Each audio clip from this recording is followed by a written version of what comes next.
Pelajaran Sekolah Sabat, Selasa 29 April 2025, pelajaran kelima di triwulan yang kedua. Dengan judul untuk hari ini yaitu Daniel 7. Mimpi di Daniel 2 pertama kali disampaikan kepada seorang Raja Babel. Sebaliknya, penglihatan Daniel 7 disampaikan kepada seorang Nabi Ibrani, seorang anggota umat perjanjian Allah. Daniel diperlihatkan subjek yang sama seperti Nebukadnezar, tetapi dari sudut pandang yang berbeda. Bukannya sebuah patung, dia melihat serangkaian bangsa muncul dari laut, akibat dari angin yang menggerakkan air. Bangsa-bangsa ini berada dalam keadaan perselisihan yang berlanjut, menyebabkan pergeseran kekuasaan yang terus-menerus di antara mereka. Ayat-ayat seperti Mazmur 65 ayat 6-9, Yesaya 17 ayat 12 dan 13, dan Yeremia 46 ayat 7 dan 8 menggunakan analogi banjir dan ombak untuk menggambarkan keributan di antara bangsa-bangsa. Perbedaannya, tanah perjanjian ada, setidaknya untuk satu jangka waktu tertentu, sebagai satu pulau kedamaian dan keamanan di tengah lautan kerajaan bangsa-bangsa, sebuah bangsa suci yang didirikan di atas dasar pemerintahan Tuhan yang kokoh, berlawanan dengan bangsa-bangsa yang kacau di sekitarnya. Bacalah Daniel 7 ayat 1-3. Ada banyak pergerakan dalam adegan ini. Pelajaran apakah yang dapat kita petik dari gambaran ini? Seperti binatang yang pertama muncul dari dalam laut. Saya baca dalam Daniel 7 ayat 1-3. Pada tahun pertama pemerintahan Belshazzar, Raja Babel, bermimpilah Daniel dan mendapat penglihatan-penglihatan di tempat tidurnya. Lalu dituliskannya mimpi itu, dan inilah garis besarnya.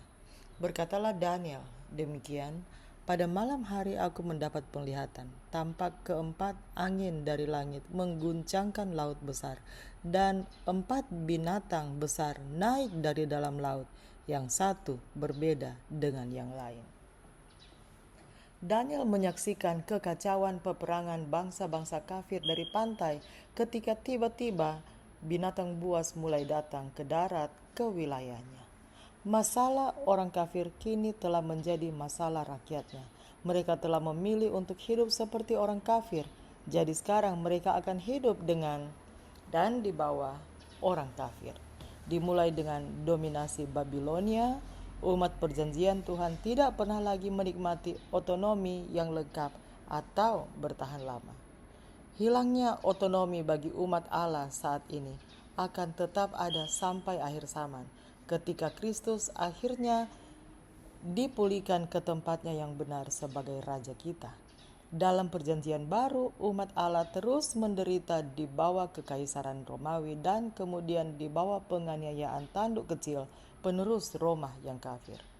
Meskipun secara historis beberapa negara lebih baik daripada yang lain dan beberapa era lebih damai daripada yang lain, sebagian besar sejarah negara, bangsa, dan kerajaan hanya berpindah dari satu tragedi ke tragedi lainnya, dari satu penindas ke penindas lainnya. Dan seringkali ini semua dilakukan di bawah penguasa yang hanya mengklaim niat terbaik untuk rakyatnya sendiri. Betapa berbedanya dengan aturan yang Tuhan inginkan bagi umatnya, andai saja mereka memilihnya. Bagaimanakah Roma 3 ayat 10-19 membantu menjelaskan begitu banyak tentang dunia kita? Bagaimanakah ayat 19 khususnya menunjukkan mengapa kita sangat membutuhkan Injil dalam hidup kita? Saya baca dalam Roma 3 ayat 10-19.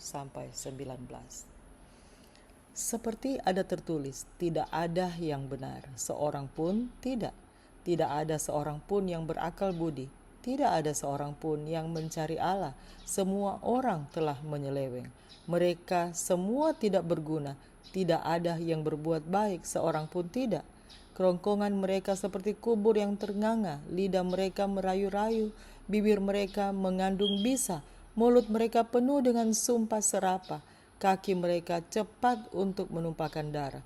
Keruntuhan dan kebinasaan mereka tinggalkan di jalan mereka, dan jalan damai tidak mereka kenal. Rasa takut kepada Allah tidak ada pada orang itu. Perhatikan di ayat 19.